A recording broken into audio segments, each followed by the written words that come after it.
한 주간의 정치권 이슈를 속속들이 들여다보는 정치토론 왈가왈부 유용합니다. 오늘도 어김없이 뜨거운 토론을 펼쳐주실 세 분을 모셨습니다. 김형주, 김유정, 그리고 진성호 전 의원 나와 계십니다. 안녕하십니까? 안녕하세요. 안녕하세요. 네, 이번 주 한 주 정치권 그야말로 극한 대치와 혼란의 연속이었습니다. 자, 왈가왈부가 준비한 토론 주제는 무엇인지 첫 번째 주제부터 화면으로 만나보시도록 하겠습니다.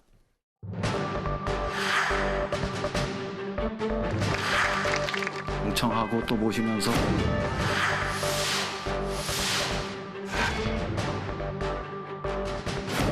야당의 목소리 이런 것들에 귀를 기울이고 진심으로 경청하겠습니다. 경청의 협치부터 시작할 거고 그런 과정에서 지혜를 주시면 최대한 존중할 수 있는 이런 길을 찾아보겠습니다. 우리가 국민을 위한 국회가 된다면 제가 밥 잘 사주는 예쁜 누나가 될 각오가 있다. 이렇게 말씀을 드리려고 했는데 야당에 대한 국정 파트너로 생각하는 부분 조금 더 확대됐으면 하는 그런 생각이 많이 있습니다. 21대 총선을 앞두는 데다가 입각해서 많은 오해들이 있었지만 그동안 쌓여온 갈등을 깨끗하게 마무리하고 앞으로 당이 나아갈 바에 대해서 결의를 만들어냈습니다. 국민들 앞에 바른미래당의 이름으로 수권정당의 모습을 보여드릴 것입니다.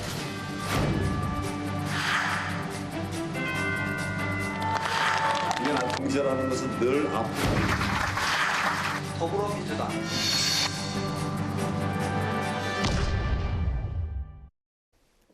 왈가왈부 오늘의 첫 번째 주제는 민주당과 바른미래당 새 원내대표 선출, 국회 정상화 돌파구가 될 것인가입니다.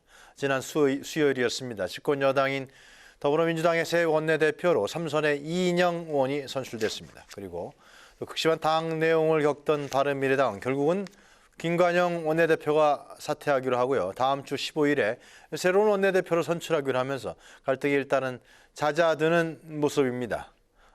자유한국당의 장애투쟁은 계속되는 상황에서 두 교섭단체 원내대표의 교체가 과연 전국을 푸는 실마리가 될 수 있을지 관심이 모아지고 있습니다. 당장 이인영 신임 원내대표는 협치를 강조하면서 어제 한국당 나경원 원내대표를 비롯해서요 야당 원내 지도부를 예방하기도 했습니다. 86 민주화운동의 대표주자로 속해 있는 이인영 원내대표는 주류보다는 비주류에 속해 있었기 때문에 경선에서 당초 박빙의 승부가 되지 않을까 이렇게 전망도 있었는데 예상보다는 상당히 큰 표차로 선출이 됐습니다. 그죠? 김영주 의원님? 그렇습니다. 어떻게 이렇게 큰 표차로 선출이 됐나요? 사실 기자들도 잘 판단을 못 하더라고요. 그래요? 어떤 네. 그 기자분들한테 이렇게 여쭤봤더니 오히려 그래도 최종적으로는 말하자면 김태년 의원이 유리하지 않겠냐 이렇게 분석도 있었는데 의외로 방금 네. 말씀하신 것처럼 1차 투표에서도 상당히 좀 앞섰고 또 2차에서는 더 네. 차이가 나는 그런 결과들이 나오고 125표 중에서 76표를 표를 얻었던가요? 얻었습니다. 네. 그런 차원으로 본다라면 실제로 많은 그 친문, 친노 또 비주류 의원님들이 사실은 그 당 자체가 이해찬 대표하고 그냥 지속적으로 정책의 여장 이어져 왔던 김태년 의원보다는 변화가 필요하다는 네. 또 그리고 균형이 필요하다는 특히 내년 총선을 앞두고 있는 원내대표 선거이기 때문에 네. 공천권에 대한 어떤 굉장히 많은 어떤 민감성을 보였을 때 비교적 조금 안정되고 균형 잡힌 어떤 말하자면 당청 관계 또 당내 질서 네. 앞으로 말하자면 총선까지의 어떤 측면 이제 그런 것들을 좀 내다본 것이 아니냐라고 하는 측면이 있고요. 네. 또 그런 면에서 실제로 지나치게 현재의 상황이 이어지는 것에 대한 당내 우려가 있다라는 것이 하나 드러났다 그렇게 볼 수가 있겠습니다. 그 공천에 대한 어떤 균형성 문제도 좀 국회의원들이 굉장히 민감하지 않습니까? 그렇습니다. 이제 그런 면에서 그 동안에 가령 민주정책연구원의 양정철 원장이 온다든지 그러면 이해찬 대표, 양정철 원장, 김태년 원내대표 이런 구도라고 그러면 누가 보더라도 거의 어쨌든 친노 친문 중심의 말하자면 공천을 할 것이다. 혹은 뭐 3선 이상을 다 뭐 말하자면 아웃시키고 물갈이한다 했을 때 누구를 새롭게 데리고 들어올 것인가 하는 데 대해서 상당한 어떤 내부적인 불안감들이 있을 수 있다고 보고 네. 그것은 뭐 친노 친문 의원들조차도 불안감이 있을 수 있는 다 다선 의원 마찬가지죠. 입장에서 그렇다면 사실은 그동안에 이 문재인 정부에서 오히려 굉장히 많은 폭넓은 약진한 그룹이 민평연계입니다. 그렇기 때문에 실제적으로는 청와대 구성도 마찬가지고요. 네. 예, 그런 면에서 노영민 비서실장과의 그 소통도 말하자면 이인영 대표가 결코 소홀하지 않고 할 수 있다는 측면이고요. 그래서 전체적으로 이인영 대표가 됐다고 해서 당청 관계에 어떤 불협화음이나 이런 것이 있지 않은 상태에서 당내도 두루두루 안정감 있게 또 본인 스스로가 뭐 머리에 물을 들였다. 그 국회의원들 내부 의원들의 요청에 따르겠다. 뭐 이렇게 이야기할 정도면 이인영 원내대표도 변화가 필요하다. 자기 스스로를 변화 속에서 자기 표현대로 당내를 개파 없는 용광로로 만들겠다. 그런 의지가 먹혔다. 이렇게 볼 수 있겠습니다. 김유정 의원님 얘기 좀 듣죠. 지난주에 저희가 이제 원내대표 경선을 예측을 했을 때 1강 2중 뭐 이런 얘기가 돈다. 보도도 그렇게 된다 했는데 그 1강이 김태년 의원이 아니고 이인영 의원이었던 것으로 판명이 난 셈이죠. 그런 뭐 점에서는 대화 협상력을 서로 다 내세웠는데 네. 세 후보가 대화 협상력도 중요합니다만은 의원 개개인의 어떤 그 정치적인 이해득실의 판단 네. 이런 것도 많이 작동을 한 게 아닌가 결과를 놓고 봤을 때는 그런 생각이 듭니다. 그 공천 룰이 이제 가장 먼저 지금 정해져 있고 뭐 현역은 전부 경선이다 이런 얘기도 나오고 있고 또 이해찬 대표는 더 이상 출마하지 않는다 뭐 이런 얘기 하고 있잖아요. 근데 그런 것들이 전반적으로는 중진 의원들을 상당히 불안하게 하는 그런 요소로 작동하고 있는 것이죠. 네. 그리고 청와대에서 지금 뭐 한 행정관, 비서관 출신들이 대거 또 지금 최근에도 또 뭐 대여섯 명 이상 네. 이제 사표 쓰고 총선 준비한다고 하고. 30-40명이 넘는다 그러죠. 예, 그리고 이제 그 기존에 또 뭐 나왔던 사람도 있고, 그래서 뭐 한 30-40명 얘기가 나오고 있는데 그런 것들도 친문 일색으로 당의 어떤 그 얼굴이 보여졌을 때 뭐 사실관계를 떠나서도요. 그러니까 실제로 내용적으로 뭐 친문에게만 유리한 공천을 줄 것인가 사실관 그런 걸 떠나서도 보여지는 모습도 상당히 중요하잖아요. 정치의 상징적인 의미가 있기 때문에 그래서 그런 것들을 좀 그냥 불안하게 개개인 네. 의원들에게 작동한 게 아닌가 그런 생각이 들었고요. 하나 덧붙이자면 이해찬 대표로 과연 선거를 치를 수 있겠는가 그래서 우리가 승리를 담보할 수 있겠는가라고 하는 불안한 요소들이 상당히 그동안의 이해찬 대표의 어떤 발언이나 네. 이런 걸 봤을 때 작동을 했었던 게 사실이잖아요. 그래서 그 지역에서의 어떤 돌아봤을 때 민심 이런 것들도 의원들은 피부에 와닿는 부분이 있기 때문에 그런 게 동시에 작동을 했다고 생각하고요. 그래서 결과가 이렇게 나온 게 아닌가. 또 농내 의원하고 결선 갔을 때 단일화 얘기가 있었어요. 둘 사이에. 그래서 아마 이인영 의원에게 표 쏠림 현상이 한 20표 이상이 발생, 갔죠? 그렇죠. 한 네. 게 아닌가 34표 이런 중에서. 생각이 듭니다. 예.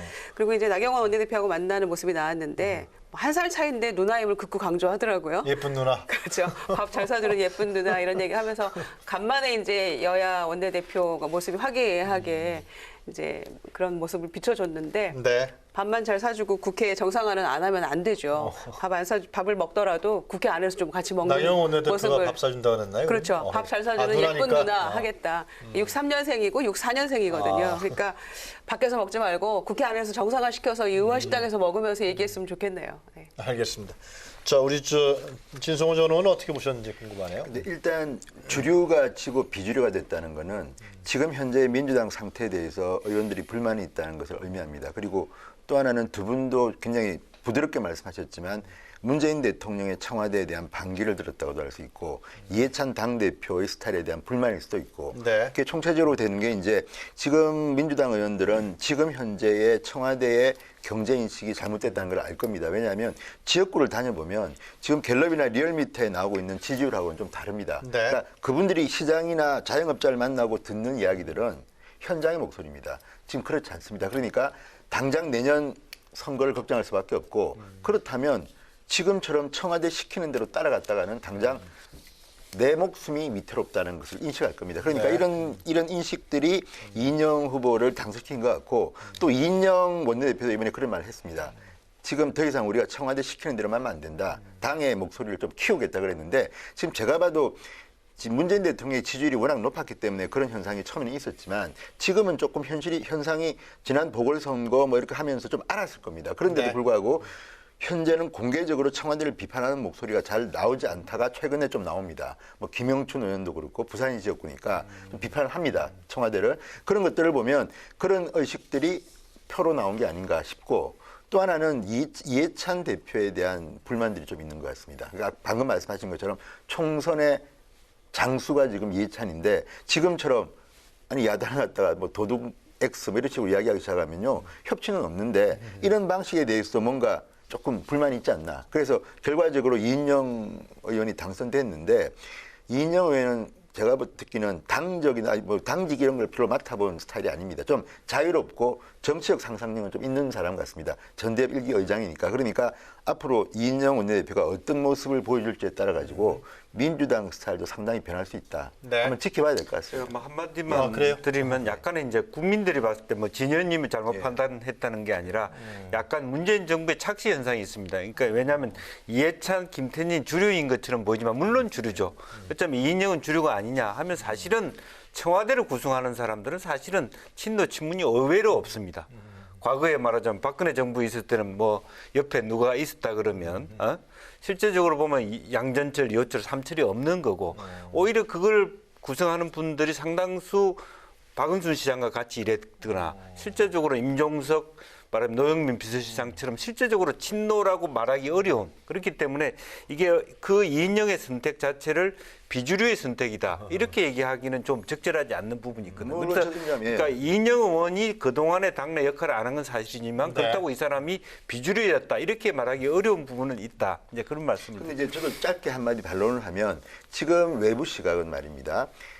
임종석 실장일 때의 비서실장의 그 파이하고 노영민 비서실장을 좀 다르게 봅니다. 쉽게 하면 노영민 실장은 강하게 안 봅니다. 그러니까 목소리가 임종석 실장은 2인자처럼 보였기 때문에 그때는 상당히 이제 주류라고 봤는데 지금 노영민 실장을 포함해서 강기정 정부 수석조차도 지금 이 일부에서는 저분들이 청와대 직책은 굉장히 중요한 직책인데 실질적으로 문재인이 주류인가에 대해서 의문을 있는 사람도 있다는 걸 참고로 말씀드립니다. 화면이 많이 임종석 실장 대통령하고 걸어 나온 자료 화면이 계속 비춰졌기 때문에 그런 인식이 있을 수 있고 오히려 노영민 비서실장이 더 힘을 많이 가질 수도 있습니다. 자, 그런데 이제 가장 중요한 거는 이인영 신임 원내대표가 국회를 정상화시킬 수 있는 능력을 갖고 있느냐, 그런 정치력을 여당의 원내대표로서 발휘할 수 있는 것이냐, 이거 아니겠습니까? 그렇죠. 물론 이제 나경원 원내대표를 만나서 뭐 덕담도 주고받았습니다만. 제일 지금 이인영 원내대표에게 주어진 급선무가 가장 중요한 것이 지금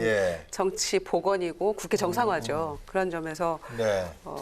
어떤 복원을 가지고 지금 이 문제를 풀어나갈 것인가가 가장 중요한 것 같은데요.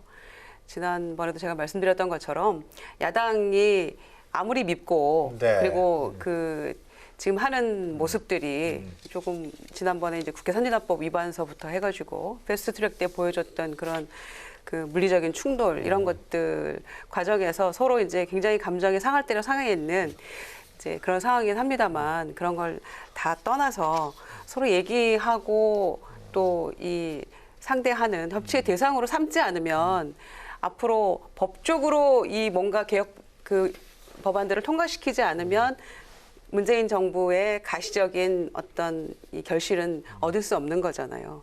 그렇기 때문에 아무리 한국당의 지난 그 상황들이 마음에 들지 않고 미워도 그리고 괘씸하더라도 자꾸 얘기하면서 문제를 풀어나가야 되는데 그러기 위해서는 뭔가 좀 들어올 수 있는 명분을 줘야 되잖아요. 그런 것들에 대해서 아마 이인영 신임 대표가 원내대표가 청와대에 와도 상의를 하고 또 우리가 줄 수 있는 어떤 그 명분 가지고 들어올 수 있는 카드 이런 거에 대해서 좀 고민하고 있지 않을까 이렇게 생각하고요. 이제 그런 것들이 아마 이제 여야 영수회담이나 또 상설 뭐 협의체의 어떤 복원이랄지 그런 것들이 아마 주가 될 수 있겠죠. 그리고 무엇보다도 이 박지원 의원이 얘기하듯이 그 한국당 원내대표실 가서 살아라 이렇게 얘기했잖아요. 이제 그게 뭐 우스갯소리 같습니다만 굉장히 중요한 포인트라고 저는 생각합니다. 뭐 아무리 면박받고 뭐 어떤 다른 보관을 가지고 와라 이렇게 얘기를 하고 그 문전박대 당하더라도 저는 어떻게든 찾아가서 하는 게 중요하다 이렇게 생각하고요. 아마 이인영 대표도 그 선출됐을 때 일성을 보니까 그런 정도의 마음의 각오는 하고 있는 것 같아요. 보니까 정말 좋은 정책을 법을 통과시키고 문재인 정부 성공하고 이러기 위해서라면 야당이 주도권을 가지는 것도 나는 마다하지 않겠다 이런 얘기를 했더라고요. 그런 거 네. 보면은 뭔가 야당에게 끊임없이 이제 구애하고 네. 또 명분을 주는 그런 모습으로 조금 굉장히 이 평소에 어떤 강성 이미지나 이런 것들을 떠나서 아주 이 조금 그 유동성을 가지고 네. 한국당을 대하지 않을까 이런 생각이 듭니다. 저 진윤이 어떤 카드가 있을까요? 이인영 원내대표한테. 근데 문제는 이인영 원내대표의 말을 들으면 지금 방금 말씀하신 것처럼 야당에 주도권을 준다는 거는 추경 예산안에 대한 이야기 때 그 이야기가 나온 것 같은데 그래요? 지금 경제나 이런 관련은 제가 볼 때는 지금 민주당이 주도권을 갖게 되면 수치로 보면 굉장히 힘들 수가 있습니다. 지금 문재인 대통령이 저는 뭐 진정성은 믿습니다. 어쨌든 뭐 가난한 사람들 좀 더 돈 벌게 하고 빈부격차 줄이고 네. 실업자 구하고 이게 원래 목표입니다. 그런데 문제는 현실은 거꾸로 하고 있습니다. 지금 통계청 생긴 이래 최악의 결과가 나온 거 아닙니까? 그러면 반성을 하고 정책을 바꿔야 되는데 안 바꾸겠다고 하는 거 아닙니까? 그러면 청와대가 그렇게 고집을 부리면 당이 바꾸게 만들어야 됩니다. 그러려면 합리적인 설득을 할 수 있는 데이터가 있어야 될 거 아닙니까? 근데 저는 민주당이 지금 제가 좀 실망스러운 건 그겁니다. 네. 당과 청와대와 협상할 때 당이 갖고 있는 고유한 어떤 정책 기능이 있느냐. 그러니까 저는 이번에 한국당도 좀 비판을 많이 했는데 그 비판에 답을 하듯이 이제 징비록인가 하면서 책을 하나 냈습니다. 이게 문재인 정권 2년 동안의 경제 수치입니다. 결과인데 굉장히 안 좋다. 이걸 전달하겠다는데 저도 근데 한국당을 제대로 하려면 제대로 된 분석을 가지고 보여주고 그다음에 이런 대안을 내놓는 게 야당의 모습이지 무조건 반대만 하는 건 아니지 않습니까? 똑같은 이유로 민주당도 청와대가 하는 대로 해서 경제가 지금 이렇게 안 좋으면 민주당의 경제 보관이 있어야 되는데 저는 민주당이 지금 그런 게 별로 안 보이고 오히려 청와대가 더 규제 개혁하겠다는데 민주당에서 발목 잡는 듯한 모습도 몇 번 보였습니다. 그런 것들을 보면 저는 이념이나 무슨 이런 게 아니라 국민을 보고 해야 되는데 그러려면 저는 모르겠습니다. 이인영 원내대표가 하고 싶더라도 당에서 또 못하게 할 수도 있습니다. 그런데 지금 어쨌든 저는 처음 시작하는 사람들에 대해서 저는 나쁜 소리 안 합니다. 그래요? 늘 덕담을 하기 때문에 이인영 원내대표가 지금 말했던 그 많은 말들이 있습니다. 나는 이제 막말이나 욕도 안 하고 뭐 프레임 싸움도 하지 않고 어쨌든 그렇게 간다면 저는 이인영 원내대표는 여당 원내대표에서 상당히 가능성이 있다고 보는데 다만 지금 김여정 의원님 말씀처럼 뭔가 희생 또는 포기 이런 것들이 있어야 되는데 과연 알겠습니다. 나경원 원내대표하고 어떤 카드를 줄지 그건 좀 지켜봐야 될 것 같습니다. 김영주 의원 보시기에는 어때요? 이인영 원내대표가 내놓을 카드가 어떤 게 있을 것 같아요? 뭐 가령 어쨌든 어제 대통령이 대표회담을 하겠다는 얘기를 했고요. 예. 사실은 이제 대표회담 하는 데 있어서 자유한국당이 그 원하는 건 사실은 전체 협의체보다는 영수회담 쪽을 더 원할 수도 있다는 생각이 들어요. 어차피 전체 다 모였을 때 자유한국당의 포지션이 높아지는 건 아니기 때문에 이제 물론 대화를 하시겠다는 말씀인데 조금 더 말하자면 자유한국당과의 물꼬를 트는 어떤 뭔가 이렇게 원내대표와 청와대와의 어떤 깊이 있는 토론이 필요한 것 같고요.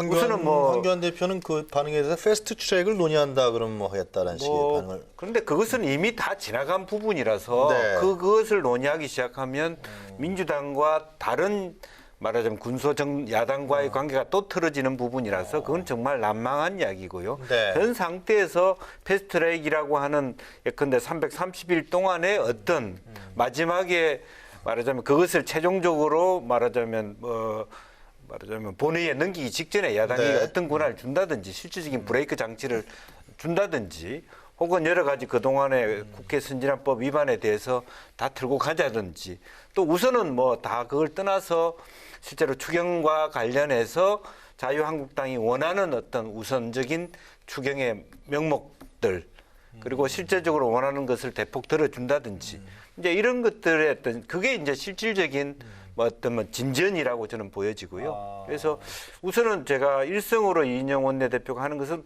우선 말하자면 추경 심사는 좀 같이 먼저 하자.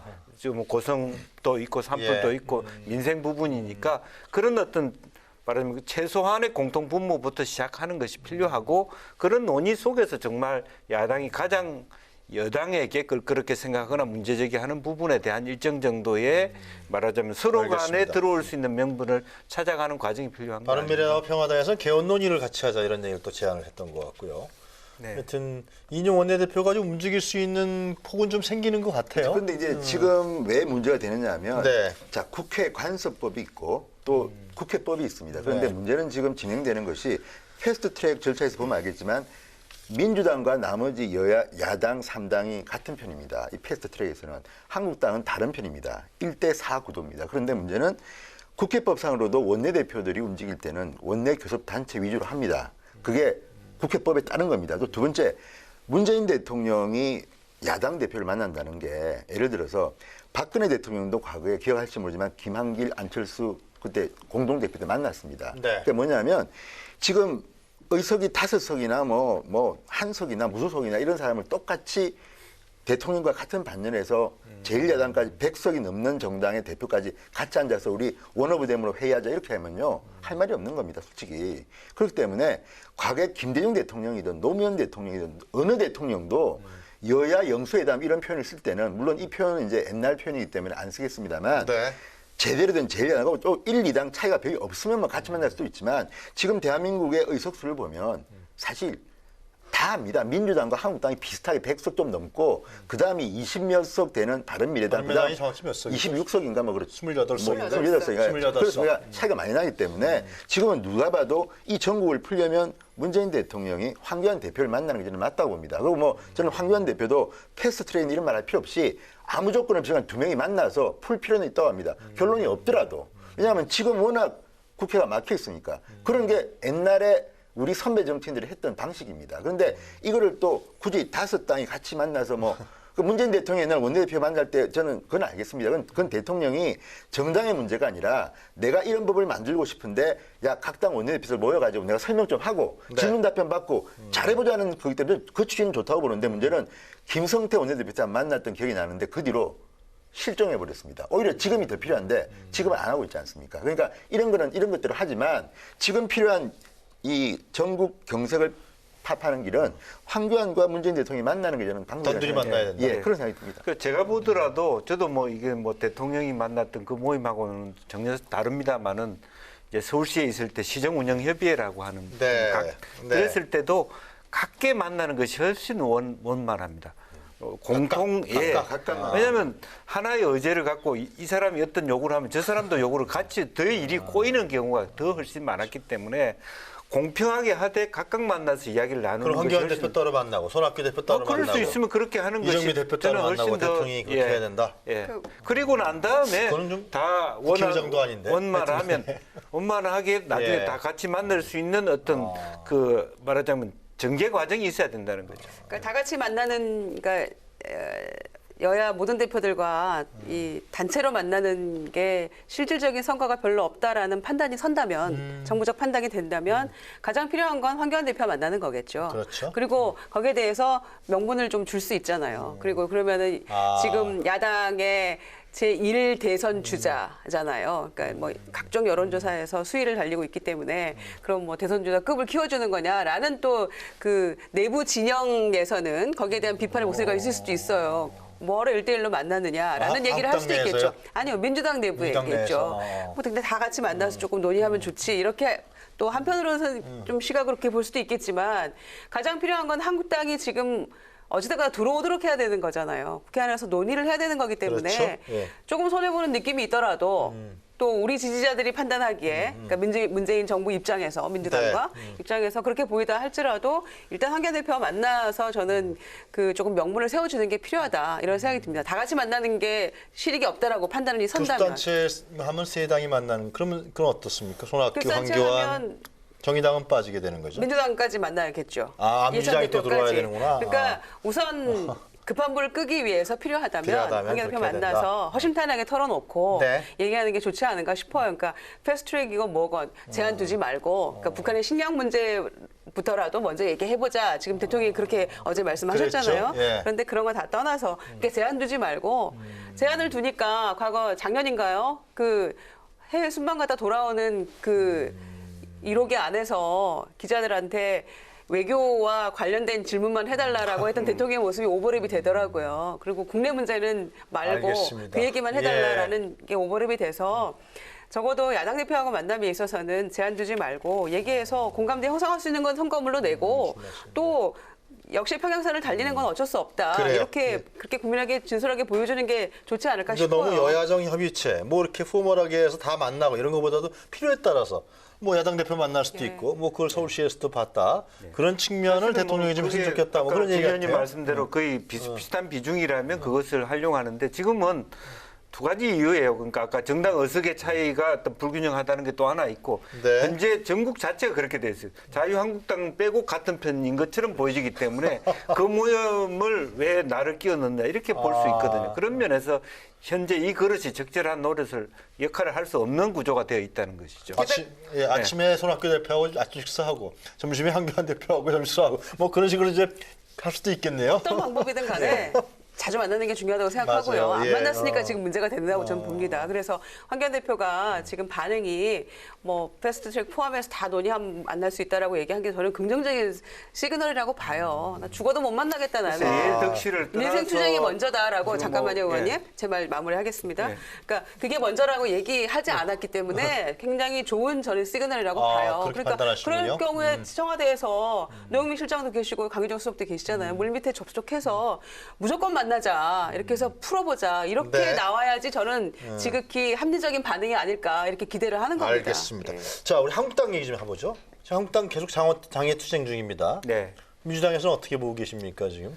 장애 투쟁 지금 전국 투어까지 하고 있는데요. 네, 결과적으로 네. 이제 뭐 한국당이 이제 투 트랙으로 가는 것 같아요. 그러니까 원내 대표는 원내에 들어가서 일을 하게 될 것이고 이제 황교안 대표는 어쨌든 장애 투쟁의 노선을 네. 걷고 있는데 뭐 실제로 이제 본인이 이제 현역 의원이 아니시기 때문에 황교안 대표가 사실은 장외로 나왔다라는 측면이 민심 대장정을 하고 있는 건데 사실은 이제 저는 정말 황교안 대표가 그 동안에 이제 관료만 했고 특히 법률 관련된만 일을 했기 때문에 민생을 많이 들었으면 좋겠어요. 어쨌든 솔직하게 대선 후보 중에 유력한 후보라면 그런데 지금 현재 좀 황교안 대표가 하시는 방식은 좌파 독재라고 하는 자기 프레임을 강조하는 어떤 장소와 대상은 다르지만 자기 목소리는 똑같은 메시지로 내는 것에 대해서는 좀 네.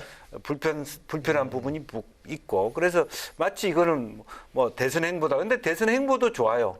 그건 좋지만 어쨌든 어려운 곳에 가서 이야기를 더 듣는 방식이 돼야지 어디에 가든 어쨌든 이건 좌파고 이건 안 된다. 이건 나라 망치는 일이다라고 자기 주장을 하기 위한 공간으로서 활용하는 것은 좀 적절하지 않다 저는 그렇게 봅니다. 어떻게 장애 투쟁 문제는 어떻게 보세요? 근데 지금 황교안 대표가 하는 거는 장외투쟁 성격도 있겠지만 그게 네. 목표는 아닌 것 같습니다. 그러니까 자 황교안 대표가 제1야당의 대표로서 본인 표현에 따르면 재워주는 곳에서 아무데나 자겠다. 뭐 마을회관이든 뭐 어디든 간에 그리고 한 끼 이상은 그 지역 주민들하고 밥을 먹겠다. 그다음에 운동화 신고 백팩 메고 갑니다 지금. 그러면 현재 뭐 지역구 위원장이나 뭐 국회의원들이 오겠죠. 네. 그러면 고생하는 겁니다. 그래서 저는 그건 두 가지 측면에서 일단 한국당 입장에서는 좋을 수가 있는 게 첫째는 지금 말씀하신 것처럼 황교안이라는 정치인의 이미지는 국무총리 이미지가 강합니다. 관료 이미지가 강합니다. 현실 정치에서 법대로 하자면 야당 대표가 되겠습니까? 그러니까 현장 가서 한번 굴러보고 그거요 간단치 않습니다. 이 운동하시고 다니면서 밖에서 밥 먹고 잠자는 게요. 사실 저는 아무 데서나 잠이 잘 안 오는데 그거에 정치인이 제대로 되려면 아무 데서나 잘 자야 됩니다. 그런데 그거 이제 본인이 제가 볼 때는 황교안이 교육받는 겁니다. 제가 볼 때는 일종의 그런 과정이기도 하고 또 하나는 현장의 목소리를 들을 필요가 있는 이유가 서울에 오히려 저는 황교안 대표가 서울에 있으면 여당은 좀 피곤할 겁니다. 광화문 집회하고 가면 시끄럽습니다. 그런데 지방에 있으면요 사실은 기사가 잘 안 되기 때문에 중앙에서는 별 의미 없고 또 하나는 지금 뭐 좌파 독재 이야기 하지 말라는데 그거는 그런 말을 하면 안 되는 이유가 정치인 대표가 아니라 누구라도 자기 하고 싶은 말 하는 겁니다. 현장 가서. 그래서 현장에서 반응이 좋으면 좋은 거고 또 그 말 듣고 기분 나쁜 사람은 또 비판합니다. 그러니까 말은 마음대로 하는 거죠. 그냥 정치인이. 그런데 다만 황교안 대표가 지방을 뭐 19일 동안 다닌다는데 아마도 본인의 말은 아무리 뭐 연설문을 많이 준비해도 매일 다른 이야기하기 힘듭니다. 그렇다면 다른 사람 말을 들을 거 아닙니까? 뭐, 자, 충청도 가면 이쪽은 이런 고민이 있구나. 울산은 이렇구나. 그러니까 저는 그게 나라를 위해서나 황교안 본인을 위해서나 하는 거죠 뭐. 그리고 국회의원이 아니기 때문에 딱히 그런데 뭐 국회에서 뭐 할 수 없지 않습니까? 아니 근데 얼마나 기시원이고 예. 그런데 문제는 아니 황교안 예. 대표가 대선 행보할 수도 있는 것이고 뭐 전국을 순회할 수도 있는 것이고 민심을 경청하고 참 좋은 것이죠. 그러나 국회가 안 열리는 상황에서 국회가 장애투쟁 형식으로 지금 전국을 돌아다닌다. 이게 좀 문제가 되는 거 아니에요? 지금 민주당에서 공격하는 그런 거 아니 아닙니까? 국회가 열리고 있더라도 저는 황교안은 다닐 수 있다고 봅니다. 아니, 그건 되는데. 저는 그거하고 이렇게 연계시키는 게 아닌 이유가 황교안 대표는 지금 대표된 지 몇 달 안 된 진짜 루키입니다. 신인입니다. 신인. 그런데 본인이 서울에서 국회의원도 아닌데 원내대표가 지금 아니 지휘하는 거 아닙니까? 국회의원들은 하게 놔두고 자기는 나름대로 당대표로서 원대한 꿈을 가지고 내년 총선을 이기게 되면 내가 전국의 민심을 들어야겠다. 다니는 게 국회와 상관없이 그냥 가는 거다. 그러니까 이거는 방금 장애투쟁하고 말씀하신 대로 버리면 이제 어쨌든 국회가 공전된 데 대한 전체 제1야당의 대표로서의 책임감을 좀 느끼라는 건 하나 있고요. 그거는 저 지난번에 예. 말씀하셨지만 제1차 책임은 예, 예. 황교안 대표한테 책임이 없다고는 말하지 않겠지만 예. 가장 큰 책임은 문재인 대통령한테 있고 그런 부분이 그다음에 있고. 이해찬 대표한테 예. 있고 그 다음쯤이 황교안이기 때문에 그거를 가지고 뭐 국회도 안 열리는데 왜 당신은 지방다니냐 이런 말하는 건 저는 아니라고 봅니다. 근데 그래요? 두 번째는 제가 그런 얘기인 거죠. 그 지역에 갔으면 그 지역의 어려움을 경청하고 그 지역의 그 어려움을 해소하기 위해서 자유한국당은 혹은 황교안은 이렇게 하겠다 이런 목소리를 내는데 임종석이 돈 벌어봤나 또 뭐 좌파 변호사들은 돈을 잘 벌더라 이런 굉장히 어떤 편향된 그런 얘기밖에를 못 하느냐 이 말이지. 제가 그런 답변했습니다. 뭐냐면 저도 이제 제가 어떻게 말을 하면 그런데 전반적으로 주된 말은 예. 이건데 기자들은 기사가 되는 걸 씁니다. 그래서 황교안 대표가 제가 볼 때 그 자리에서 그 이야기보다는 다른 더 많은 이야기를 했을 겁니다. 그런데 꼭 지역 이야기하면 누가 기사 씁니까? 그래요. 그런 거기 때문에 그거는 김정호 뭐 님 말씀 듣고 두 번째 주제로 넘어가죠. 예. 정치인이 뭐 아무 얘기나 하고 싶은 대로 할 수 있는 거 아니냐고 말씀하십니다만 하고 싶은 대로 속 얘기 다 하면 안 되죠. 그 본인이 그래서 판단하고 그런 것들 책임지는 때문에 거지. 막말 정치에서는 안 된다는 것이고 서로 자정하자는 얘기가 나오는 거 아닙니까? 그러니까 좌파 독재라는 말이 그렇게 온당한 말인지 모르겠고요. 정말 그거에 부합하려면 최루탄도 난무해야 되고 잡혀가고 이래야 되겠죠. 너무나 자유롭게 다 하고 있잖아요. 그러니까 그런 점에서 그게 과연 맞는 말인지 잘 모르겠고요. 그리고 정말로 민생 대장정, 뭐 투쟁 대장정 이렇게 가운데 점이 있다고 얘기를 하더라고요. 민생 투쟁 대장정이라는 얘기가 무슨 얘기인가 하고 들여다봤더니 네.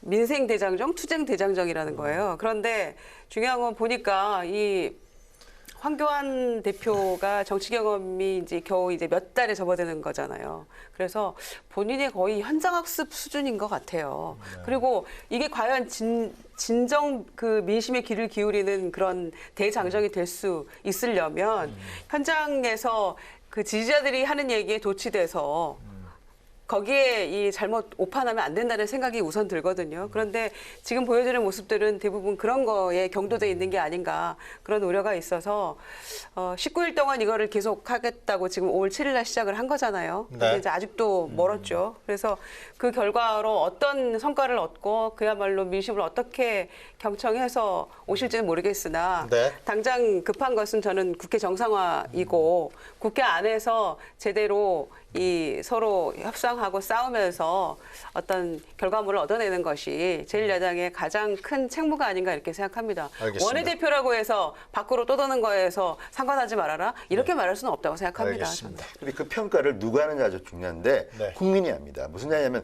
좌파 독재냐 아니냐는 김희정 의원님은 그렇게 생각할 수도 있지만 또 다른 생각하는 분도 있고 여론조사만 보면 어쨌든 엊그제 발표된 리얼미터 조사는 민주당과 자유한국당이 1.6%포인트 차이로 좁혀졌습니다. 1년 전만 해도 민주당은 50% 넘었던 적이 있고요. 한국당은 10% 내외였습니다. 어쨌든 뭐라고 욕을 해도 황교안 대표가 오고 난 뒤에 지지율이 올라서 지금 30 거의 뭐 비슷해진 거 아닙니까? 그러니까 네. 그런 거는 또 국민의 평가니까 국민의 평가가 알겠습니다. 할 거는 그쪽에 맡기자. 예. 이런 말씀을 드리겠습니다. 지금 진성호 전 의원이 말씀하신 건 리얼미터 수요일 날 발표된 리얼미터 목요일 날 조사죠. 발표된 목요일 날이요. 갤럽이라든가 KBS, MBC, SBS 조사는 또 다르게 나왔다는 그렇죠. 거 제가 또 말씀드리겠습니다. 자, 첫 번째 주제는 여기서 이 정도로 정리하고요. 자, 그럼 이어서 오늘의 두 번째 주제 화면으로 만나보시도록 하겠습니다. 예. 조속히 빨리 앉는 것이라고 신형 점수 주던 우리 그 휴전선으로부터 문재인 정부는 촛불 정権위에 서 있습니다. 촛불 민심이 명하는 대로 국정농단 반칙과 특권이라는 그런 적폐 시대를 마감하고 새로운 시대, 공정하고 정의로운 대한민국의 길을 향해서 걸어가고 있습니다.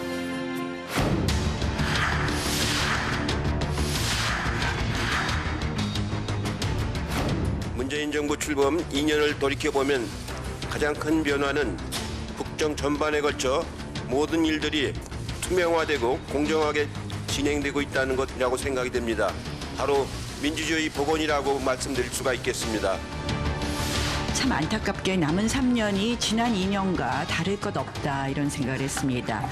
TV에 비친 세트장 속의 문 대통령의 생각이 아직도 현실과 너무나 동떨어져서 결국 대통령의 생각은 그 안에만 머물고 있는 것 아닌가. 2년 동안의 문재인 정부의 정책이 대부분이 논란에 있었다 해도 과언이 아닙니다. 경제 관련해서는 그야말로 무능한 정부였습니다. 소통과 협치보다는 일방통행과 좌충우돌한 모습이 더 깊게 남아 있습니다.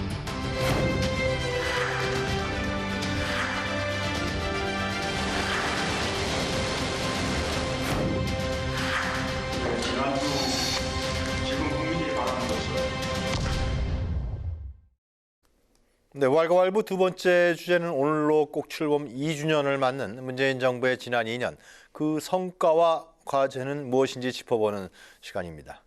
항상 촛불 민심에서 탄생한 정부다 이렇게 강조해 왔는데요. 어제 저녁에 있었던 문 대통령의 취임 2주년 특집 대담에서도 이 촛불 정신을 강조하면서 공정하고 또 정의로운 대한민국을 향해서 가고 있는 중이다 이렇게 소회를 밝혔습니다. 그러나 지금 보셨다시피 여야 정치권에서 상당히 좀 이견이 있는 것 같고요. 또 국민들의 평가도 여러 가지 의견이 있는 것 같습니다. 자, 먼저 그래서 어제 그 KBS의 송현주 기자죠. 죄송합니다. 송현정 기자하고 나눈 대담. 그 대담의 형식은 참 새로웠던 것 같고요. 그 부분에 대해서도 얘기를 해주시고 또 먼저 출범 2주년, 2년 됐습니다. 그죠? 이거 어떻게 평가하시는지. 우리 진성호 전 의원부터 얘기를 좀 들을까요? 예. 일단 그 수치를 보면 조금 창피한 게 많고요. 또 하나는 문재인 대통령이 공약했던 사항들이 참 많았는데 안 지켜진 게 너무 많은 것 같습니다. 그리고 어제 송현정 기자가 질문하고 문재인 대통령이 답변했던 저 방식은 저는 나쁘지 않았는데 실시간 검색을 보면 지금까지도 송현정 기자만 오르고 있습니다. 이유가 뭐냐? 질문을 날카롭게 했습니다. 나름대로. 그런데 이제 문제는 국민들이 KBS에서 중계하고 KBS 기자, 국회반장이라고 합니다.가 사회를 보니까 굉장히 편파적일 것이다. 그래서 사실은 그 방식에 대해서 비판이 많았는데 딱 공개를 하니까 생각보다 굉장히 중립적인 것 같아. 그런데 오히려 문재인 지지자들은 어젯밤에 난리가 났습니다. 어떻게 저런 능력도 안 되는 사람이 질문을 하냐. 저건 뭐냐. 네. 그래서 어제 시끄러웠는데 문재인 대통령 오늘 또 그에 대해서는 좀 더 강하게 도 좋았다고 하는데 그런 면에서 저는 문재인 대통령 태도를 이야기하자는 건 아닙니다. 그런데 어제도 나왔지만 문재인 대통령 경제 질문에 이렇게 답합니다. 네. 거시적 장기적 관점에서 보면 경제 성장을 했다. 뭐 이런 표현을 씁니다. 그걸 보면 국민들은 열통이 터지는 겁니다. 왜냐하면 갤럽이 지난주 금요일 날 각 분야별 문재인 대통령 2년 성과를 갖다가 발표한 게 있습니다. 이게 1년 전하고 비교해 보면 경제 성적표는요 23%입니다. 그러니까 국민 대부분이 그러니까 10명 중에서 8명 가까운 사람이 경제를 못한다고 생각하는 거예요, 지금. 그리고 1년 전에 조사하고 비교를 해보니까요. 대북 정책 문재인 잘한다가 83%였는데 이번에는 45%로 떨어졌습니다. 외교 잘한다가 74인데 45%로 또 떨어졌습니다. 그러니까 전반적인 문재인 대통령의 지지율 45%, 이번에는 한 47점 나온 것 같은데 이거는 굉장히 높은 수치입니다. 역대 김대중 대통령의 다음으로 집권 2년 됐을 때의 지지율로는 상대적으로 굉장히 높은 지지율인데도 불구하고 강릉을 들어가 보면 상당히 많이 떨어지고 있는 걸 볼 수가 있습니다. 그게 왜 그렇게 했습니까? 지금 현실 지표, 특히 이제 어제 같은 경우 목요일 날 블랙 목요일, 그러니까 뭐냐면 어제는 주가가 폭락을 하고 환율이 급등을 했습니다. 그리고 어제 통계청이 발표한 걸 보면요. 자본재 이런 것들이 지금 23%가 마이너스입니다. 그러니까 설비 투자는 IMF 이후에 지금 최악으로 떨어졌습니다. 그러니까 미래도 불투명한 겁니다. 기업들이 투자를 이제 안 합니다. 이런 경제 지표들만 보면 문재인 대통령의 2년은 상당히 낙제점이다. 물론 저는 문재인 대통령이 여러 가지 분야에서 나름대로 그분의 진정성으로 노력한 부분은 있습니다만 실제 현재 수치를 보면 너무 나쁘다 성적이. 그러면 좀 고쳐야 되는데 어제도 제가 보니까 별로 고칠 것 같지 않습니다. 그래서 좀 절망스럽습니다. 왜? 문재인 대통령의 임기는 3년 더 남았습니다. 그러니까 저는 지금이라도 문재인 대통령이 분야별로 본인이 조금 못하는 부분은 수정하시라. 이거는 제가 볼 때 이 경제 지표는 뭐 진보냐 보수냐의 문제는 아닌 것 같습니다. 경제에 활력을 주는 경기 부양하는 방법의 문제인데 지금의 경제 관료와 대통령 간에 어떤 소통이 있는지는 모르겠지만 수치를 보면 저는 좀 고쳤으면 좋겠다. 일단 이런 말씀. 가장 중요한 건 경제인데 안 좋다, 굉장히 안 좋다. 예. 그렇게 평가하시는 것 같습니다. 예. 저는 어제 그 생방을 보지는 못했고요. 네. 예, 오늘 아침에 이제 돌려서 봤는데 대통령과의 어떤 인터뷰 대담 형식을 보면서 좀 새로운 어떤 네. 그 장을 열었다. 이렇게 좀 신선하게 다가왔어요. 근데 안타까운 거는 좀 빈번하게 하시지. 그런 생각이 들었습니다. 자주 하셨어야 되는 거 아닌가. 그리고 이제라도 이제 딱 2주년 되는 시점이니까 자주 하셨으면 좋겠다. 그런 생각이 들었고요. 그리고 하시라도 내가 나와서 설명도 하고 또 국민들을 이해시키고 설득도 하겠다. 이런 게 취임하실 당시의 일상이었는데 네. 과연 춘추관에서 몇 번이나 실제로 대통령이 나오셔서 그런 얘기를 하시고 국민들을 그 설득하고 이해시키기 위해서 이 다방면에 걸친 이 여러 가지 일들에 대해서 노력을 하셨는지 거기에 대해서는 아쉬움이 매우 크죠. 그리고 제대로 하지 못한 부분에 대해서 비판도 저는 충분히 수용해야 된다고 생각하고요. 그래서 이제 어제와 같은 그런 대담 형식이건 또 지난번 이 직전에 했던 것처럼 기자들과의 어떤 타운홀 미팅 형식으로 자유롭게 네. 손들고 또 질문하고 했던 모습이건 간에 형식을 깨고 어떤 그 모습으로라도 저는 빈번하게 기자들과 접촉해서 만나고 대답하고 이런 것들이 국민에게 그야말로 소통이지 소통하자 하고 소통하는 건 소통이 아닌 것이죠. 그리고 들어야지 소통이 되는 것이지 내 할 말만 하는 게 소통은 아니잖아요. 그런 점에서 새로운 시도였다고 생각하는데 자주 하셔야 된다 이런 생각이 들었고요. 그런데 이제 몇 가지 뭐 다양하게 뭐 노동, 경제, 인사 뭐 또 대북관계 포함해서 다양한 분야별로 하셨는데 저는 특히 인사 부분에 있어서 좀 실망이 좀 컸습니다. 왜냐하면 역대 정권에서 인사와 관련해서는 다양한 기준들을 제시도 하고 뭐 했습니다마는 그 기준들 나는 누가 뭐래도 지키겠다라는 거를 수차례 약속했던 것이 대선 후보로서의 모습이었는데 5가지 그 인사 배제 원칙 또 7대 원칙 다양한 기준들이 조금씩 변해왔잖아요. 거기에 대해서 결과를 놓고 봤을 때 지명 철회한 부분도 있고 또 자진 사퇴한 후보들도 꽤 있었기 때문에 거기에 대해서는 대통령이 좀 진솔하게 사과를 먼저 하셨으면 얼마나 좋았을까 싶어요. 지금 한국당이 장애투쟁하면서 이렇게 바깥으로 돌고 있는 첫 번째 이유 중에 하나가 이 선관위 상임위원 임명 문제서부터 비롯됐던 거거든요. 간헐적 단식 아니냐라는 조롱을 받으면서 시작했던 그 단식서부터 시작된 게 지금 오늘날 사태잖아요. 이미선 헌법재판관 임명에 이르기까지 그런 문제였기 때문에 내가 그렇게 강조했던 부분에 대해서 결국은 지켜지지 않았던 거에 대한 대통령의 진솔한 모습이 없었어요. 그러니까 거기에 대해서는 국민들께 내가 이렇게 해보려고 했으나 유감입니다라는 표시 정도 하시고 그다음에는 인증풀을 다양하게 하겠다라는 정도 여러 가지 얘기를 조금 대안을 제시했으면 얼마나 좋았을까 싶은데 지금 그냥 그거를 별 문제 없다는 식으로 얘기하시고 또 지금 임명한 장관들이나 총리 잘하고 있지 않느냐고 얘기해버리면 당신이 내세웠던 그 기준들은 무엇이냐는 그런 얘기죠. 그래요. 국민들이 그 기준을 요구했던 게 아니고 스스로 대선 후보로서 민주당과 후보가 내세웠던 기준들이었잖아요. 근데 거기에 대해서 굉장히 좀 아쉬움이 크고요.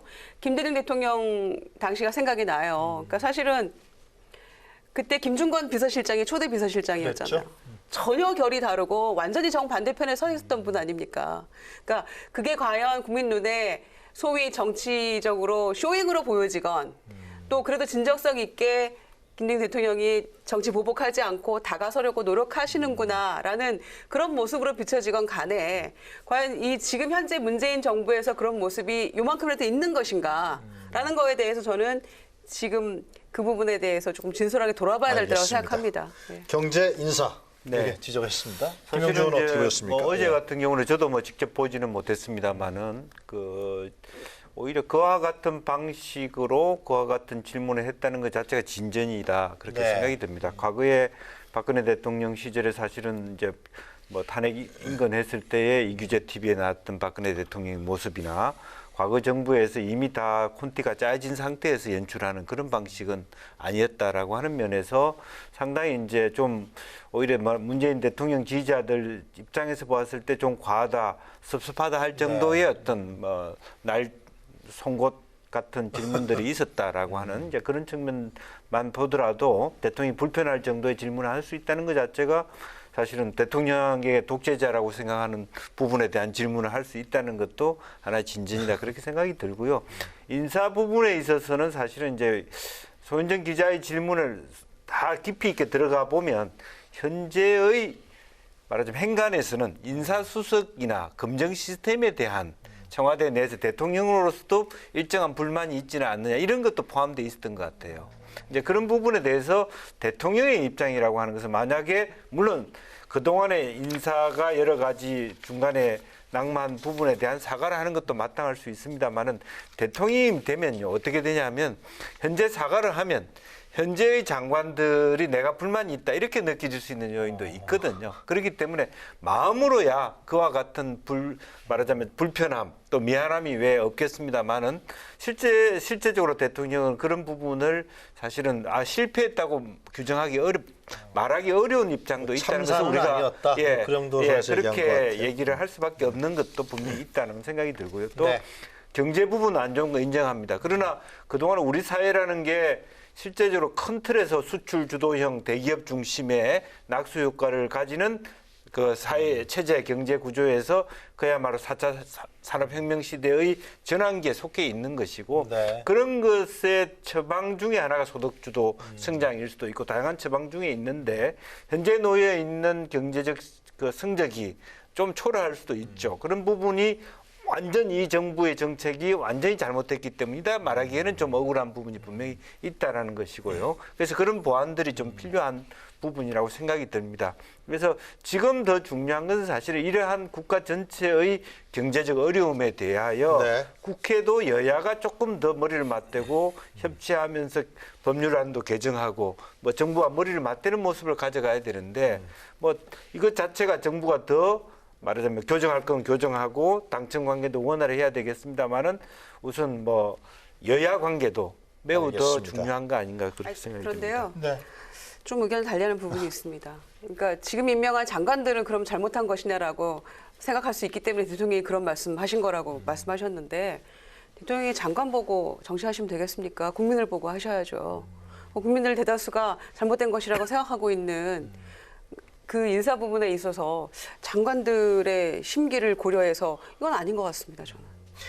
저는 근데 또 하나 중요한 포인트가 이제 안보 문제인데 일단 김정은이 어제 미사일 발사 도발을 하기 때문에 사실은 문재인 대통령이 준비를 많이 했다가 이것 때문에 저는 좀 엉킨 것 같습니다. 무슨 말이냐면 KBS가 사전에 질문지는 안 줬겠지만 이런 순서로 질문을 이런 식으로 한다고 아마 이야기했을 겁니다. 그 정도는 다 익숙하니까 준비했겠죠. 그런데 어제 북한이 미사일 도발을 하는 바람에 4시간 뒤에 이 인터뷰가 열렸습니다. 그래서 초반에 30분을 이 문제로 질문을 한 겁니다. 그러다 보니까 사실은 미래에 대한 이야기는 많이 없었습니다. 그리고 근데 문제는 이제 문재인 대통령이 표현해도 또 보수 성향의 국민들은 좀 기분 나쁠 수가 있는 게 이겁니다. 왜 첫날 4일날 발사체라고 했습니다. 미사일이라고 극구 반대했는데 그날 그 다음 날 그 미국 상원에서 그 셰넨인가요? 국방장관 대행은 로켓과 미사일이라고 분명히 이야기합니다. 그리고 일본 보도 교토통신이 보도한 걸 보면 일본에는 미국이 탄도미사일이라고 이야기했다는 겁니다. 근데 우리 국내는 어쨌든 미사일 보도가 안 나오다가 어제 미사일 도발을 하니까 어제는 문재인 대통령도 미사일이라고 했습니다. 단거리 미사일. 예. 그런데 이게 탄도인지 단거리인지 아직도 분석 중이라고 합니다. 근데 문제는 이 미사일을 북한이 공개를 이미 했습니다. 사진을. 그런데 오늘 또 지금 화제가 되어 있는 사진이 뭐냐면 4일날 쏜 그 미사일하고 어제 쏜 미사일하고 딱 비교를 하니까 똑같아요. 똑같습니다. 모양이. 그런데 왜 그거를 갖다가 뭐 국정원, 우리 국방부 계속 분석 중이야. 근데 미국에서는 미사일하고 하고 있고 저는 이런 태도가 지금 저 미사일은 제일 타겟되는 게 우리 한반도입니다. 대한민국입니다. 그 다음이 일본이고 그 다음 미국은 한참 남았는데 왜 저는 자꾸만 김정은은 우리의 적이 아닌 것처럼 물론 그것도 뭐 방법이겠지만 적어도 이 정도까지 저는 3차, 4차 또 있을 거라고 보는데 이렇게 자꾸만 변명을 하려는 이런 태도들. 그리고 그런 부분은 NSC도 또 왜 소집을 안 했는지 이 부분은 참 이상합니다. 그런 부분은 제가 보기에는 처음에 4.18 했던 부분은 이제 여러 가지 발사체가 있었다는 것 중에 있었고요. 그런데 이제 아마 솔직하게 얘기해 보면 그런 거겠습니다. 유엔 말하자면 안보리 제재 위반이 되기 때문에 우리가 미사일이다 로켓이다라고 한국 정부가 얘기하는 순간 그렇게 되기 때문에 그것을 안 하고 싶은 말하자면 식량도 줘야 되고 여러 가지 어떤 대북 간의 관계를 유지하고 싶은 입장이 있었기 때문에 애써 좀 그런 부분을 다른 용어로 자제하려고 했던 부분은 분명히 있었던 것 같아요. 그런데 방금 말한 것처럼 똑같은 말하자면 그 러시아제 그 미사일의 그게 어떻게 보면 사드에 대한 어떤 대응책으로서 나온 부분이기 때문에 그것은 이제는 대통령도 공식적으로 그런 말씀을 하셨고. 근데 말이죠. 그 대통령이 문재인 대통령이 김정은 위원장한테 그래도 성심성의껏 잘해줬잖아요, 그죠? 근데 대통령 취임 2주년 기념하는 날 딱 그 미사일을 쏴버렸어요. 비건 대표가 왔는데 실제적으로 식량 주겠다고. 말하면 한국과 미국과 일본의 어떤 안보 장관 책임자 회의가 있는 부분에 대한 불만의 표시 이제 그런 것들을 그대로 놨다는 데 대해서 아마 대통령도 굉장히 곤혹스러운 부분이 있었을 거라고 보십니다. 표정이 유쾌하지는 않았던 것 같아요, 대통령도. 그렇고 유쾌한 일이 될 수 없고요. 네. 우리가 1년 몇 개월 동안에는 그래도 적어도 이 남북 간에 그리고 이제 비핵화 국면에 있어서 우리가 원하는 만큼의 성과를 내지는 못하고 있지만 그런 안타까움이 있어도 그리고 적어도 이 전쟁의 어떤 불안함, 두려움으로부터는 우리가 벗어났구나 라면서 그래서 그 문 대통령의 어떤 대북 정책이나 외교부 이분을 지지하고 있는 거 아닙니까? 그런데 이제 이렇게 두 번씩 연달아서 4일 만에 이제 미사일 발사가 되고 보니까 답답한 일이고 그럼 그동안에 우리가 그나마 성과라고 생각했던 것들이 무엇이었나라고 국민들이 의구심을 가질 수밖에 없는 상황이 됐잖아요. 그리고 이제 정치권에서 이 바른미래당이 탄생하고 난 이래로 뭐 바미스럽다 이런 표현 쓰잖아요. 그러니까 뭔가 결론 내지 못하고 어정쩡한 그런 모습이 이번 미사일 발사는 정부가 보여준 거예요. 바미스러운 모습을 바미당이 아닌 문재인 정부에서 보여주고 있는 것이죠. 그래서 발사체라고 했다가 또 미사일이다 한쪽에서는 얘기하고 그걸로 공방하고 며칠이 갔잖아요. 그리고 어제 취임 또 이 대담 앞두고 몇 시간 전에 또 4시간 전에 이렇게 발사를 또 하고 그러니까 그 부분에서 농담처럼 들립니다마는 미사일이다 발사체다 아니다 공방하니까 미사일인 걸 확실하게 보여주려고 북한이 쏜 거 아닌가 이런 얘기까지 나온 우스갯 정도 그런 얘기까지 나올 정도니까 곤혹스러운 건 사실이죠. 그러나 이 지점에서 북한도 정신 차려야죠. 이렇게 지금 그동안에 우리가 어떻게 이 쌓아온 성과물이고 하루아침에 첫술에 배부르라 이런 얘기 하면서도 얘기를 했었는데 북한이 이런 식으로 한다면 정말 대화는 단절될 수밖에 없는 거 아닙니까? 그런 거에 대한 우려도 지금 커지고 있는 것이고요. 그래서 이게 이제 역으로 나를 좀 봐달라. 우리 다시 한번 잘해보자. 그리고 우리 요구를 좀 들어달라라는 미국과 또 우리한테 잘해라라고 하는 문재인 대통령에 대한 추정이건 어떤 것이 시위하는 것이건 간에 북한도 이런 식으로 이게 반복적으로 이런 일이 또 미사일 도발이 일어난다면 저는 이건 굉장히 곤란하다 이렇게 생각하고요. 그런 점에서 유일하게 지금 잘하고 있다라고 그래도 비교적 평가받고 있는 이 대북 관계나 외교 부분에 있어서도 우리 정부가 중심을 잘 잡지 않으면 이것마저도 흔들리면 굉장히 곤란해진다 이런 생각이 드네요. 어제 문 대통령도 그 대담에서 이런 식으로 자꾸만 북한이 함께 되면은 대화 협상 국면이 상당히 위태롭다는 식의 발언을 경고라는 말을 2번 썼던 걸로 제가 기억하는데요. 그중에 왜 우리 남한 갖고 북한이 그런지 잘 모르겠어요. 열심히 잘해주는데 하여튼 북한 당국이 좀 이 점에 대해서는 좀 다시 좀 진지하고 좀 대국적인 견지에서의 민족적 견지에서 좀 돌아왔으면 좋겠다.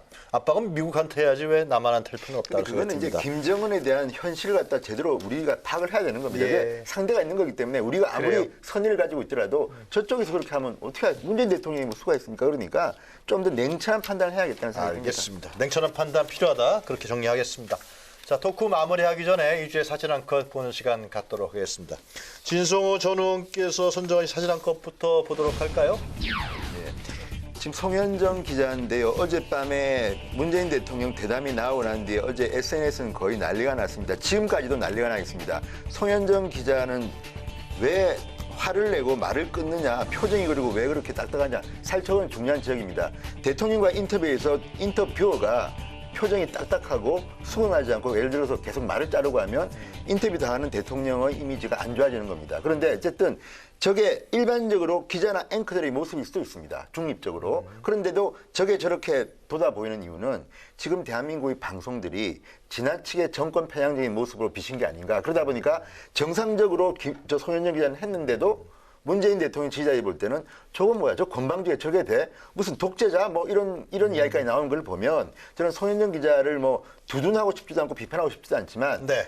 저분은 국회 반장이고 노무현 정권 때부터 문재인 대통령하고 알고 지낸 분이라고 합니다. 그러니까 절대 문재인 대통령을 비판하고 싶어서 저렇게 하지는 않았을 겁니다. 그런데 국민을 대표한 질문자입니다. 그래서 저렇게 한 건데 지금 저분의 남편이 어느 대기업에 근무하고 있고 무슨 사촌이 무슨 유명한 아이돌인데 지금 난리가 났습니다. 이런 식의 대한민국은 저는 원치 않습니다.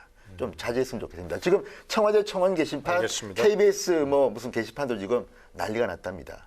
이런 식은 저는 민주주의에 도움이 안 된다고 전반적으로 어제 송현정 기자는 상당히 자기 역할을 잘했다. 이런 게 중평 아니겠습니까? 일반적인 평이고. 저도 봤을 때도 상당히 역할을 다 잘한 것 저도 잘 같은데요. 알고 지내던 후배이기도 하고 또 그런 부분이고 그래서 오히려 이제 그런 정도의 안정감이 있다고 해서 청와대도 오케이를 했을 거라고 보이지고 너무 그렇다고 지금 현재 상황에서 웃어가면서 대통령하고 인터뷰하는 것도 아니라고 생각이 당연하죠. 들고 그래서 그런 부분에서 좀 말하자면 대통령을 사랑하는 지지자들도 이게 오히려 더 문재인이 있었기 때문에 이런 정도의 인터뷰가 있다라는 것에 만족하는 줄도 알아야 된다 그렇게 생각합니다. 청와대도 뭐 이 문제에 대해 송현정 기자에서 불쾌하다 이런 반응은 전혀 없었던 거로 제가 알고 있는데 하여튼 더 많이 해야 될 것 같아요. 자주 하자.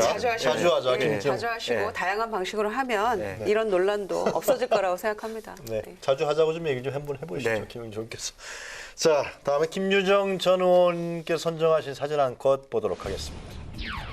그 민생 대장정을 하면서 5월 7일 날 자갈치 시장에서 황교안 대표가 눈물을 흘렸다고 그럽니다. 근데 왜 울었는지는 잘 모르겠어요. 그래서 울지 말고 사회와 민생부터 조금 잘 챙기고 했으면 좋겠다 이런 생각이 들었습니다. 그러니까 아까 재성 의원님 말씀하신 것처럼 이게 쉬운 일이 아니다. 현장에서 이렇게 뭐 백팩 메고 먹고 자고 하면서 하는 게 쉬운 일이 아니다. 그게 힘들어서 우셨을까요? 잘 모르겠어요. 정말 제가 진심으로 왜 얘기하고 싶은 거는 구호자들 그러니까 지지자들이 예. 뭐 이제 위로도 하고 뭐 환호하고 이런 모습 보면서 눈물을 흘렸다고 하는 건데요.